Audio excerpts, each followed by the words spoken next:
निर्जला एकादशी ज्येष्ठ शुक्ल पक्ष।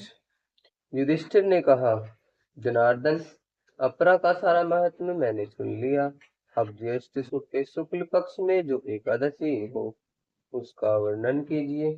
भगवान श्री कृष्ण बोले, राजन, इसका वर्णन परम धर्मात्मा सत्यवती नंदन व्यास जी करेंगे, क्योंकि ये संपूर्ण शास्त्रों के तत्वज्ञ और वेद वेदांगों के पारंगत विद्वान हैं।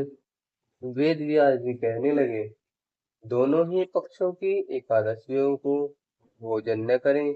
द्वादशी को स्नान आदि से पवित्र हो, फूलों से भगवान केशव की पूजा करके नित्य कर्म समाप्त होने के पश्चात पहले ब्राह्मणों को भोजन देकर अंत में स्वयं भोजन करें। राजन, जननाशोच और मरणाशोच में भी एकादशी को भोजन नहीं करना चाहिए।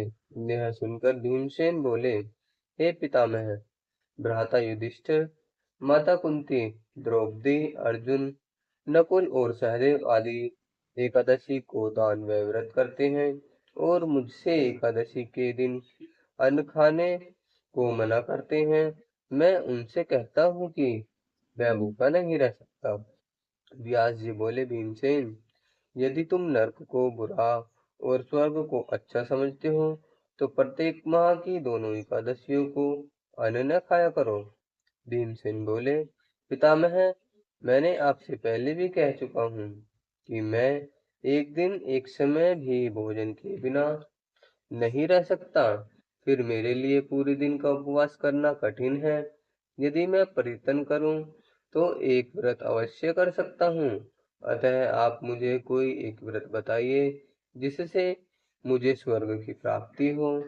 व्यास जी बोले, भीमसेन, कृष्ण और मिथुन संक्रांति के मध्य में ज्येष्ठ माह की शुक्ल पक्ष की एकादशी होती है, उसका निर्जला व्रत करना चाहिए। इस एकादशी के व्रत में स्नान और आचमन में जल वर्जित नहीं है। इस दिन भोजन करने से व्रत नष्ट हो जाता है। यदि सूर्योदय से सूर्यास्त तक मनुष्य जलपान न करे तो उसे 12 एकादशी के फल की प्राप्ति होती है।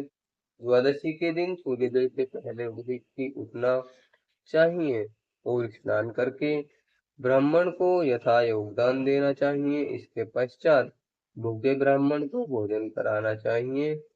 तत्पश्चात स्वयं भोजन करना चाहिए। इसका फल स्वयं पूर्ण एकादशियों के फल के बराबर है। भीमसेन, स्वयं भगवान ने मुझसे कहा था कि इस एकादशी का पुण्य समस्त तीर्थों और दानों दोनों के पुण्यों के बराबर है।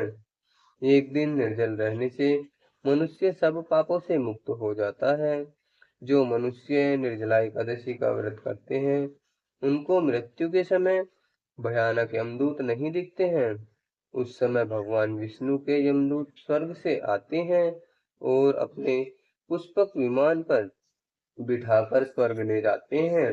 अतः संसार में सबसे श्रेष्ठ निर्जला एकादशी का व्रत है। अतः यत्न पूर्वक इस एकादशी का निर्जल व्रत करना चाहिए। उस दिन ओम नमो भगवते वासुदेवाय मंत्र का उच्चारण करना चाहिए। व्यास जी के ऐसे वचन सुनकर भीमसेन ने निर्जल व्रत किया। इसी एकादशी को पांडव द्वादशी भी कहते हैं।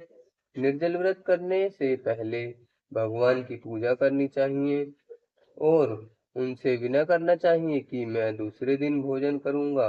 मैं इस व्रत को श्रद्धापूर्वक करूंगा, इससे मेरे सब पाप नष्ट हो जाएंगे। इस दिन एक बड़े वस्त्र से ढककर स्वर्ण सहित दान करना चाहिए। जो मनुष्य इस व्रत को दोपहर में स्नान व तप आदि करके स्वर्ण का दान करते हैं उनको करोड़ स्वर्ण के दान का फल मिलता है। जो मनुष्य इस दिन यज्ञ होम आदि करते हैं उसका फल वर्णन भी नहीं हो सकता। इस निर्जला एकादशी के व्रत से मनुष्य विष्णु लोक को जाता है। जो मनुष्य इस दिन अन्न खाते हैं उन्हें चांडाल समझना चाहिए। वे अंत में नरक में जाते हैं।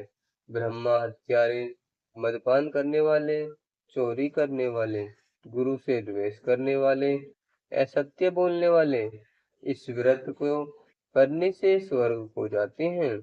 हे कुंती पुत्र, जो पुरुष यह स्त्री व्रत को श्रद्धा पूर्वक करते हैं, उनका निम्नलिखित कर्तव्य: उन्हें सर्वप्रथम विष्णु भगवान की पूजा करनी चाहिए, तत्पश्चात गौ का दान करना चाहिए।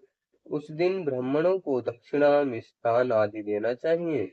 निर्जला के दिन अन्न, वस्त्र, छत्र, उपना आदि का दान करना चाहिए।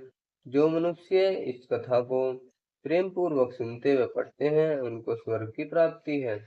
तो बोलो एकादशी माता की जय हो। जय जय श्री राधे।